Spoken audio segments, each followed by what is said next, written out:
అదే చెప్పాలి. అంటే నువ్వు నీతిగా జీవించడం అపవాదికి ఇష్టం కాదు, నువ్వు నీతిగా జీవించడం ఈ లోకానికి ఇష్టం కాదు. ఈ లోకం క్రైస్తవులు ఎన్నో నింద రాస్తారు. అమ్మ వచ్చారండి భక్తులు, దేవదూతలు వచ్చారండి, ఎన్ని అనుకున్నా మీరు ఒకటే థ్యాంక్ యూ. ఎవరు ఎన్ని అనుకోలేదు, నన్ను అంటారు మా డిపార్ట్మెంట్లో. నేను తెలుగు మా డిపార్ట్మెంట్లో నార్త్ ఇండియన్స్ ఉంటారు, వాళ్ళందరూ అంటారు కదా ఎన్నో అనుకుంటూ ఉంటారు. నేను అనుకుంటాను ఆ విధంగా కూడా ప్రభు నామానికే మహిమ. అంటే క్రీస్తు బిడ్డగా నన్ను గుర్తించాలనుకుంటాను. దేవుని స్తోత్రం. మనం కూడా ఈ లోకము ఎన్ని రకాలుగా హింసించినా గాయపరిచిన కానీ క్రీస్తు బిడ్డగా మనం కృంగిపోతున్నాం. హల్లెలూయా. ఎందుకో తెలుసా, వాళ్ళకి లేని భాగ్యం మనకు ఉంది ఈరోజు, వాళ్ళకి లేని ధన్యత మనకు ఉంది ఈరోజు. హల్లెలూయా. ఈ దేవుడు అంత గొప్ప దేవుడు, భూమి ఆకాశం సృజించిన దేవుడు నీ దేవుడు, చనిపోయిన వారిని లేవనెత్తిన దేవుడు, చనిపోయి తిరిగి లేచిన దేవుడు మన దేవుడు. హల్లెలూయా. ఒక రోజు మనం కూడా చనిపోతాం, మళ్ళీ మన క్రీస్తులో మనం కూడా లేస్తున్నాం. హల్లెలూయా. ఆ భాగ్యము ఎవరికి ఉందంటే ఇప్పుడున్న మనకే ఉంది. హల్లెలూయా. ఈ భాగ్యం లేని వారు ఎన్నో అభాగ్యమైన మాటలు మాట్లాడినా, ఎన్ని నిందలు నిందించినా కానీ నిందలను మనం నవ్వుతూ స్వీకరిస్తే అవన్నీ మనకి దీవెనలుగా దేవుడు మార్చివేస్తాడు. దేవుని స్తోత్రం. హల్లెలూయా. ఆ ప్రతీది కూడా మనకి దీవెనే. వాళ్ళు ఎన్నన్నా కానీ ఏ రకంగా నిందించినా కానీ కేవలం ఒకటే చిరునవ్వుతో దేవునికి కృతజ్ఞత చూపించండి. ప్రభా ఈ నింద కూడా మేలుగా మార్చేవాడు. ఒకప్పుడు నా జీవితం ఎలా ఉండదు చెప్తాను మీకు. నా మరి సహోదరుడికి తెలుసు, మేము హాస్టల్లో చదువుకునేటప్పుడు ఇలాంటి నేల మీద పడుకునేవాళ్ళం. మేము మజ్జిగ అన్నం వేసుకుంటే పురుగులు తేలుతుండేయండి, అలాంటి అన్నం తిన్నాం మేము. కానీ దేవుని మాత్రం విడిచిపెట్టలేదు. హల్లెలూయా. ఆయనను మేము విడిచిపెట్టలేదు, నేటికి ఆయన నన్ను విడిచిపెట్టలేదు. హల్లెలూయా. ఎన్నో ప్రమాదాలు ఎదురయ్యాయి. మా బస్సు జమ్మూ కాశ్మీర్లో లోయలో పడిపోవాలి, క్షణంలో దేవుడు మమ్మల్ని తప్పించాడు. దేవుని సొంత ఒక్క చక్రం మాత్రం ఉందండి సభ. నమ్ముతారా మీరు? దేవుడు ఎంత గొప్పవాడు. ఆయన నమ్మిన బిడ్డను విడిచిపెట్టే దేవుడు కాదు.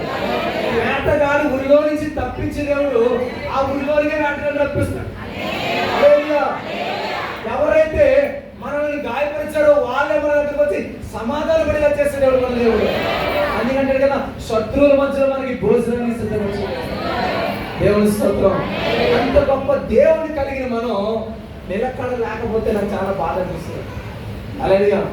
నేను యోధాసనం చెప్తూ వెళ్ళిపోతాను, కానీ నిలకడ మీద మనవి మాత్రం నిలబడాలి. క్రీస్తు రాకడలో 7 ఏళ్ళ శ్రమలు ఉంటాయంట. తల్లి జాడ పిల్లకి లేదు, పిల్ల జాడ తల్లికి లేదని అదే ఆ రోజు మనం పాడుతూ ఉంటాం పాట. కన్నీళ్ళు వచ్చేస్తా పాట వింటూ ఉంటాను. అలాంటి రోజుల్లో కూడా మనం విశ్వాసాన్ని విడిచిపెట్టకూడదు. హల్లెలూయా. ప్రకటన గ్రంథంలో ఒక మాట ఉంటుందండి, శోధన కాలంలో నిన్ను తప్పిస్తాడు దేవుడు. ఎంత గొప్ప మాట అండి. ఆ 7 ఏళ్ల శ్రమలో నీవు ఉన్నా కానీ నీ విశ్వాసం కలిగి, నీతి కలిగి, నీ జాగ్రత్త కలిగి ఉంటే దేవుడు నిన్ను తప్పిస్తాడు. హల్లెలూయా. అంటే దేవుడి మాటను ఊరిక రాయట్లేదైనా జరగబోయేదంతా కూడా ఏది జరగబోతుందో మనకు ముందుగా చెప్తున్నప్పుడు మనం ఎంత జాగ్రత్త పడాలండి. అవునా కాదా? నేను కొన్ని ప్రొఫెసింగ్ చెప్పాను. నేను ఒకసారి చెప్తే 200 ఫ్లైట్ కూలిపోయింది. కేరళలో ఫ్లైట్ కూలిపోయింది. మీ శుక్రవారం ఆరాధన ఉంది, దేవుడు మాట్లాడుతూ ఉన్నాడు. దేవుడు నాకంటున్నాడు కదా ప్రార్థన చేయండి, ఒక ఫ్లైట్ పడిపోతుంది, కొంతమంది ప్రాణాలు బయటపడతారు. నాకేం అవసరం? కానీ దేవుని మాటకు విధేయత కలిగి మనం ఉండాలి. ఆ తర్వాత మా బిని వరకు సహోదరు ఫోన్ చేసింది డ్యూటీలో ఉంటే, అన్న రాత్రి 2 గంటలకు నాకు మెసేజ్ పెట్టింది, అన్న ఇది చూసామని చూసాను. ఏంట్రా అన్న, ఫ్లైట్ పడిపోయింది అన్న కేరళలో అన్న. దేవుడు జరిగేది ముందుగానే మనకి చెప్పే దేవుడు. హల్లెలూయా. ఈ యుద్ధాల గురించి 2 సంవత్సరాల క్రితం మాట్లాడాను. దేశాలు కొట్టుకుంటే యుద్ధం రాబోతుంది, యుద్ధ సమాచారం మీరు అంటారు కానీ అంతము వెంటనే రాదు. చాలా మంది ఇంకా మనం చూడవలసింది. హల్లెలూయా. యుద్ధాలు రాగానే భయపడుతున్నాం కదా. దేవుడు ప్రభువు యేసుక్రీస్తు వారు ఎప్పుడు ఆ మాటలు రాయించిన మాటలు నేటికి కూడా నెరవేరుతూ ఉన్నాయంటే మన దేవుని మాట సజీవం. హల్లెలూయా. మన దేవుడు సజీవుడు. మన దేవుని మాటలు మనం కొట్టివేయలేము. భూమి ఆకాశంలో గతించిన కానీ ఆయన మాటలు గతించవు. దేవుని స్తోత్రం. హల్లెలూయా. చాలా మంది అంటారు ఎక్కడున్నాడు యేసు ప్రభు అంటారు. చాలా మంది మూర్ఖులు అంటుంటారు, మాట్లాడుతూ ఉంటారు. ఆయన మాటలు నేటికి జరుగుతూ ఉన్నాయి. ఆయన మనవచనుడు. ఎక్కడ ఇద్దరు ముగ్గురు కూడి ఉంటారో అక్కడే ఉన్నాడు మన దేవుడు.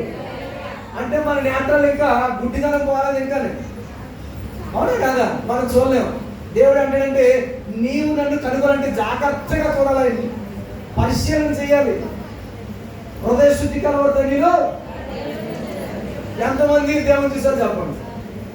చూసారా? ఎవరైనా దేవుని చూసారా? అంటే ఒప్పేసుకోవాలి మన హృదయ శుద్ధి లేవు ప్రభా అంటే ఏమైనా చెప్పాడు. ఇంకా మనం దేవుడిని చూడలేదు అంటే, ఇన్ని సంవత్సరాల ఈ బాప్తిసం తీసుకుని దేవుని చూడలేదంటే హృదయం ఇంక ఎక్కడో ఏదో చెడు నుంచుకోండి. ఇంకా మనం దేవుడు ఆ హృదయాన్ని కోరుకుంటలేదు. దేవుడికి కావాల్సింది పరిపూర్ణమైన హృదయం.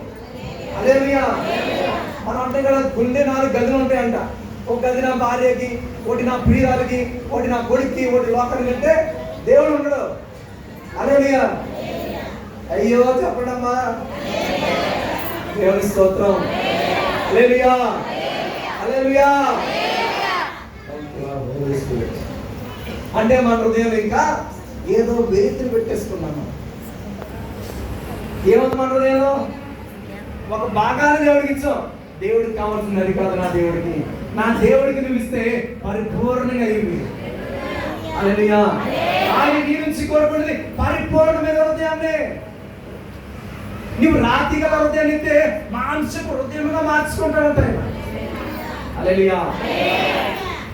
ఈరోజు దేవుడు మనతో ఎందుకు మాట్లాడుతున్నాడంటే, ఇంకా మన హృదయాల్లో ఏదో దాచేసుకున్నాం. పక్కడికి చెప్పుకోలేము, సేవకుడికి చెప్పుకోలేము, కానీ నీ దేవునికి చెప్పుకోము. హల్లెలూయా. అన్న పరిపూర్ణమైన హృదయాన్ని ఇచ్చింది కాబట్టి పొరుగు ఎంతుందో లేదా? ఎంత వేధించారండి అన్నాని, ఎంత రోధించింది. ఎవరైనా స్త్రీ అయితే ఆత్మహత్య చేసుకుందేమో, కానీ అన్నాకు దేవుడి మీద ఉన్న నిలకడ విశ్వాసం నా దేవుడు నమ్మరాగిస్తాడు. హల్లెలూయా. దేవుడు మందిరానికి వెళ్ళొచ్చా కదా? నీ దేవుడు ఏం చేశాడు? నీ దేవుడు నీ ప్రార్థన ఆలకించాడా అంటే, అన్న మౌనంగానే తన హృదయంలో దేవుని స్మరించుకుంటూ కుమిలిపోతూ ప్రార్థన చేయడానికి శక్తి లేని సమయంలో కూడా మూలుగులతో కూడిన ప్రార్థన చేస్తున్నాడు. హల్లెలూయా. మరి మనం ఎలాంటి ప్రార్థన చేస్తున్నాం? ఈరోజు నా ఉద్యోగం కొరకు ప్రార్థించాను నేను, దేవుడు నా మొర ఆలకించాడు. నా గర్భఫలం కొరకు ప్రార్థించాను నేను, దేవుడు నా మొర ఆలకించాడు. ఈరోజు దేవుని సేవ కొరకు నేను ఎంతగానో మొరబెట్టుకున్నాను. భారతదేశంలో ప్రతి రాష్ట్రంలో దేవుని సేవ చేస్తున్నాను. హల్లెలూయా. మీరు వెళ్ళగలరు? భారతదేశం అంతా తిరగలరా? దేవుడు ఆ కృపను మీకు కూడా ఇవ్వాలంటే దేవునికి మనం ఏం చేయాలని సరెండర్ అయిపోయి సమర్పించుకోవాలి. ఇప్పుడు ఫోన్ ఉంది, నెట్వర్క్ ఉంటేనే పనిచేస్తుంది కదా. నీలో కూడా ఆ నెట్వర్క్ దేవునికి అనుసంధానం అయితే నువ్వు పనిచేస్తావు. దేవుని కొరకు ఫోన్ కూడా వాడబడతావు. హల్లెలూయా. నెట్వర్క్ లేకపోతే పిచ్చోళ్ళ తిరుగుతుంటాం, పండ్లు ఎక్కుతాం, మెట్లు ఎక్కుతాం, గొట్లు ఎక్కుతాం, కానీ ప్రభు ఎవరన్నా చోటికి మాత్రం వెళ్ళాం. ఎవరలాగా తప్పించుకుంటాం. నువ్వెంత తప్పించుకున్నా కానీ దేవుడు మన తిరిగి అక్కడికే తెచ్చుకుంటాను. నేను కూడా అలాగే ఒకసారి తప్పించుకుంటామని. నాకు ఒకసారి తమిళనాడు నుంచి కర్ణాటక పోస్టింగ్ వచ్చిందండి. నాకు వెళ్ళడానికి ఇష్టం లేదు. అక్కడ దేవుని సంఘం లేదు. దేవుడు సేవకులు చెప్తున్నాడు, దేవుడు చెప్తున్నాడు నువ్వు అక్కడికి వెళ్ళాలి, సేవ చేయాలి. నాకేమి ఇష్టం లేదు. నేను మా ఐపీఎస్ దగ్గరికి వెళ్ళి, సార్ నాకు అక్కడికి వెళ్ళడానికి ఇష్టం లేదు, వేరే ప్రాంతంలో చెప్తామంటే నా భార్య కూడా అన్నారు, యోనా గుర్తున్నాడా అన్న. దేవుని స్తోత్రం. యోనా గుర్తున్నాడా నీకు అన్నాడు. అవును కదా అన్నాను. నేను ఇంకా మాటలు లేవు కదా నోట్ అంటే ఇంకా ఒకటి అన్నాడు, నిజమే ప్రభా, యోనా ఎక్కడికి వెళ్ళా కానీ, అగాధ గర్భంలో ఉన్నా కానీ, చేప కడుపులో ఉన్నా కానీ దేవుడు తిరిగి ఎక్కడికి వెళ్ళాలో వాళ్ళు అక్కడికే చేర్చాడు. అన్న కూడా దేవుడు ఎక్కడికి వెళ్ళాలో అక్కడికే చేర్చాడు. బలమైన సేవ చేశాడు కర్ణాటక. హల్లెలూయా. ఎందుకంటే దేవుడు అందరినీ వాడుకోవాలని ఆశ. ఎందుకంటే మనకే భేదాలు ఉంటే వ్యత్యాసం ఉంటుంది. వీడు తెల్లగున్నాడు, నల్లగున్నాడు, పొట్టోడు, పొడుగోడు, దేవుడికి ఏ భేదం లేదు. అందరూ కూడా ఆయన పిల్లలమే మనం. హల్లెలూయా. మరి ఆయన పిల్లలని చెప్పుకుంటే నన్ను వాడుకుంటున్నాడు, శిష్యులు వాడుకుంటున్నాడు, సేవకులు వాడుకుంటుంటే నిన్నెందుకు వాడుకోడు దేవుడు?